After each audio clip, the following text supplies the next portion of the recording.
السلام عليكم يا البنات. اليوم راح نقدم لكم العيش كما احنا نقولوا في الجزائر، وهذه الوجبات تستعملوها في اليوم يكون فيه الجو بارد، مثلا ثلج او جو عود فيه الريح والبرد، ياكلوه باش نزيدوا من حرارة الجسم. تعالوا نتبعوا المقادير، وهي نجيبوا البصل اللي عندك، بصل رؤوس او بصل الاخضر، تقطعيه الكمية من 5 حبات إلى 6 حبات. جيبي عندك التوابل: كزبرة خضراء، فلفل أحمر مرحي، ملح، بهارات. جيبوا هنا ضعف الكوكوت، جيبوا الفلفل الأحمر، جيبوا الثوم، جيبوا الملح. الفلفل هذا الأحمر اللي درتوه هنا يكون فلفل أحمر حلو مش حار. كذلك نخلط الكل في الكوكوت، ومع العرق الأصفر أو مع الكركم، مع الكزبرة مرحية، مع الكمون، وقليلا من الكزبرة الخضراء.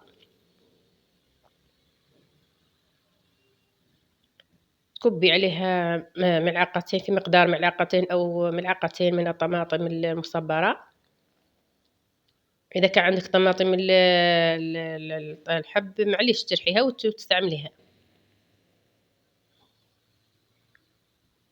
ملعقتين من الزيت، وكاين اخرين يستعملوا دهون الحيوانات كما الشحم، لأن انا استعملت الزيت. هنا عندي يعني الدجاج، بعد ما تغسليه وتنظفيه، تغسليه بالخل والماء الدافئ وقليل من الملح، الكمية اللي عندك اللي قدرتي عليها حسب الأفراد تاع العائلة تاعك تستعمليها، والله تستعمليه تخدميه باللحم الأحمر. وكاين اخرين يستعملوه بدون لحم، حسب المقدرة تاعك انتي والاستطاعة تاعك. ديري في الكوكوت، وعندك فلفل أخضر 3 حبات من الفلفل الأخضر، نستعملوا حبة واحدة والبقية نديروهم بعد ما يطيب. تخلطي جيدا حتى تتفاعل الخلطة مع بعضها هكذا جيدا. تخلطي جيدا، ثم تكبي عليه مقدار ماء باش ماء اللي طيبي فيه هذا الكسكس، مش الكسكس، البركوكس، يسموه البركوكس او العيش او المردود. اخرين يقولوا المردود، اخرين يقولوا العيش، اخرين يقولوا البركوكس. في العاصمة على ما اظن يقولوا البركوكس. ديريه على النار، ولما يطبخ تشوفي النار جيدا، تخلطيه، تخلطي جيدا هكذا.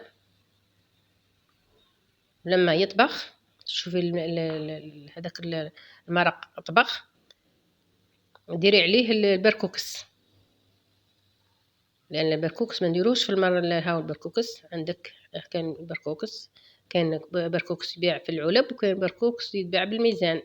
انتي وحسب النوع اللي تشريه ديري، تقدري قدر العائله تاعك، وديري فيه بعد ما يغلى الماء، لان كون ديري في الماء مش يغلي يتحل ويعجن. اما نديروه في الماء لازم يكون ماء، يكون نديروه في المرق بعد ما تغلى، وخلوه مدة تقريبا 45 دقيقة.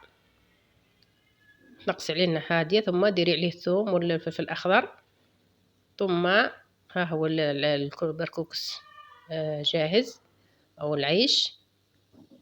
ديريه في قصعة أو في جفنة أو صحن حسب العائلة تاعك.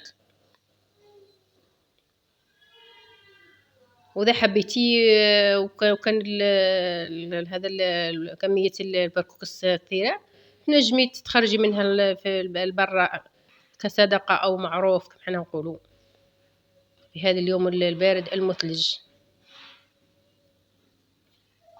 ولهنا هنا لم أذكر السكر. كان آخرين يستعملوا هذا البركوس يستعملوا كمية من السكر. انتي تنجمي ديري 3 ملاعق أو 4 ملاعق سكر. أتمنى أن يكون هذه الوجبة نالت إعجابكم. ما تنسوش الأخوات أن تديروا لايك واشتراك. بارك الله فيكم.